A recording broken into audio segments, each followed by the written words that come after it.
आज हम MA final में भारत की भूगोल में भारतीय कृषि के पाठ 9th बी में कहवा की कृषि के बारे में अध्ययन करेंगे। मैं डॉक्टर सुनंदा भंडारी, सह आचार्य भूगोल, राजकीय महाविद्यालय टोंक।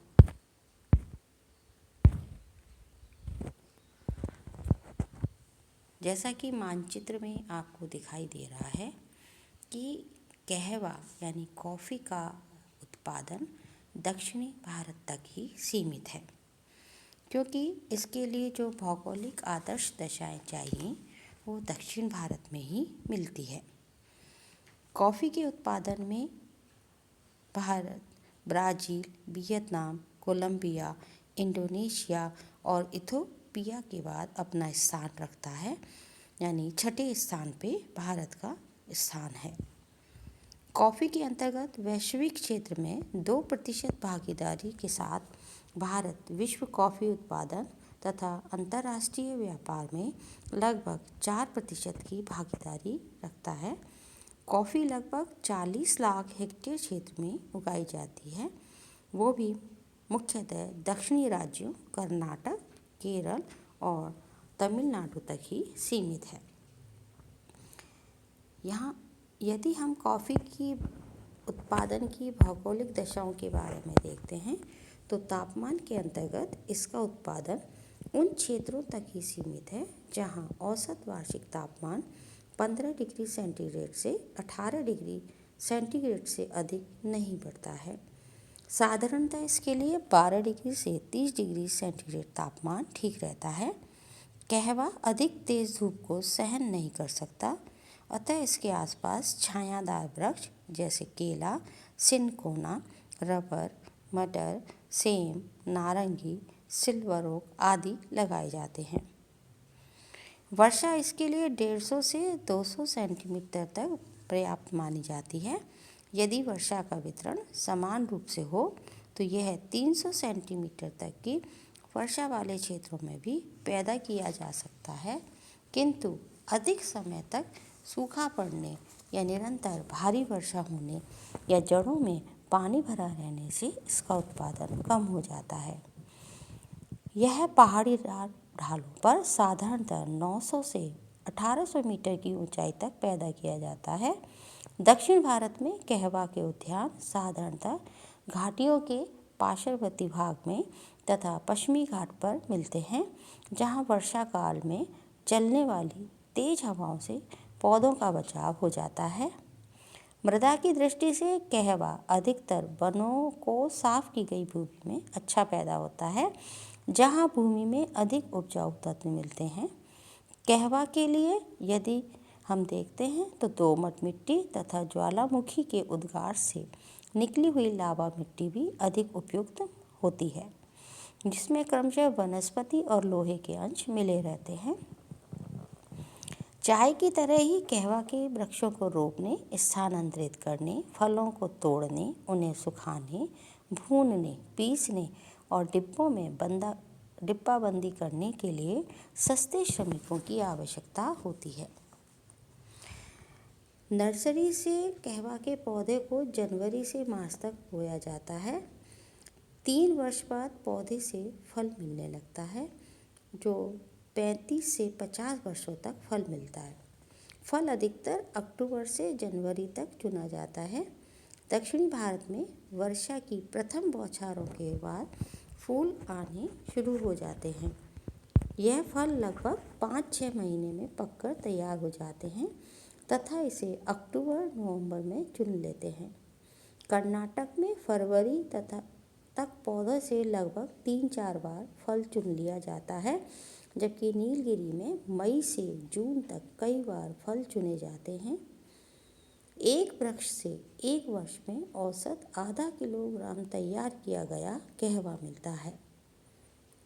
कहवा की उपज ऊंचाई, आकार, वर्षा का समय, छाया, छटाव, खाद आदि बातों पर निर्भर करती है। अरेबिका कहवा का प्रति हेक्टेयर उत्पादन 1000 किलोग्राम तथा रोबस्टा कहवा का 873 किलोग्राम है। देश में कहवे का औसत प्रति हेक्टेयर उत्पादन 1000 किलोग्राम होता है। कहवा के पौधे को लगाने के 3 वर्ष बाद फल प्राप्त शुरू होता है, जिसे 40 से 50 वर्षों तक प्राप्त करते रहते हैं। कहवा के फल को तोड़कर 2 ढंग से तैयार किया जाता है। पहले प्रकार में इसे धूप में 2 से 3 सप्ताह तक सुखाया जाता है, फिर मशीन से साफ बीज निकाले जाते हैं। इस प्रकार प्राप्त किए गए कहवा को चेरी कहते हैं। दूसरे ढंग के अनुसार फलों को इकट्ठा कर उनका गूदा निकाल लेते हैं और बड़े बड़े हौजों में उसे साफ कर बीज निकाले जाते हैं। इनको धूप में सुखाकर पार्चमेंट कहवा प्राप्त किया जाता है। जब कहवा के बीजों को बारीक पीसा जाता है तो उससे अधिक सत प्राप्त होता है, किंतु मोटे पीसे गए कहवा से छाननी युक्त कहवा प्राप्त होता है।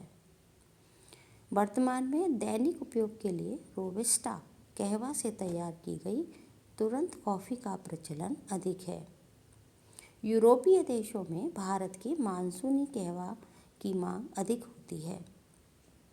इस प्रकार का कहवा तैयार करने के लिए कहवा के बीजों को भूमि पर फैला देते हैं और उन्हें उलटते पलटते रहते हैं। फिर बोरी में भरकर उन्हें मानसूनी पवनों का प्रवेश कराया जाता है।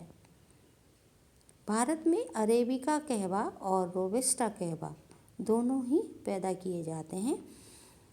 अरेबिका कहवा सामान्यतः 750 से 1506 मीटर की ऊंचाई पर उत्पन्न होता है। ये उच्च कोटि का होता है, अतः इसका क्षेत्र अब घटकर 40% रह गया है, क्योंकि इसमें कीड़ा और रोग अधिक लग जाता है। कुल क्षेत्रफल के 60% में अरेबिका कहवा के अंतर्गत इसकी पैदावार हम करते हैं। इस प्रकार कहवा कर्नाटक में, केरल में ये पैदा और तमिलनाडु में किया जाता है। रोबस्टा कहवा आजकल अधिकतर लोकप्रिय है। इसको रोग और कीड़े मकोड़ों का भय कम रहता है। इसका प्रति हेक्टेयर उत्पादन अधिक है, अतः अब कुल कॉफ़ी क्षेत्र के 60% भाग में इसे पैदा किया जाता है। कर्नाटक और केरल राज्यों में से केला, आम, नारंगी तथा काली मिर्च के साथ पैदा किया जाता है। यह मुख्यतः मालाबार, वायनाड, दक्षिणी कुर्ग और अन्नामलाई क्षेत्र में होता है। तीसरी किस्म का एक कहवा और पैदा किया जाता है, जिसे लाइबेरिका कहवा कहते हैं। ये 12 से 16 मीटर ऊंची झाड़ी होती है, लेकिन इसकी किस्म हल्की होती है। उत्पादक क्षेत्रों की यदि हम बात करते हैं तो भारत में, जैसा कि मानचित्र में आपको दिखाई दे रहा है, कि दक्षिण भारत के कर्नाटक, केरल और तमिलनाडु इसके प्रमुख उत्पादक क्षेत्र हैं। हमारे देश में कुल 3.47 लाख हेक्टेयर क्षेत्र में कहवा की कृषि होती है, जिसमें से कर्नाटक के 57.5% क्षेत्र, 23.8% केरल में और 8.6% तमिलनाडु राज्य में होता है। अन्य नए राज्य जहां कॉफ़ी का उत्पादन किया जा रहा है उनमें उड़ीसा, असम, नागालैंड, मिजोरम, त्रिपुरा, अरुणाचल प्रदेश, मेघालय और मणिपुर भी हैं। लेकिन प्रमुख कर्नाटक, केरल और तमिलनाडु इसके उत्पादक राज्य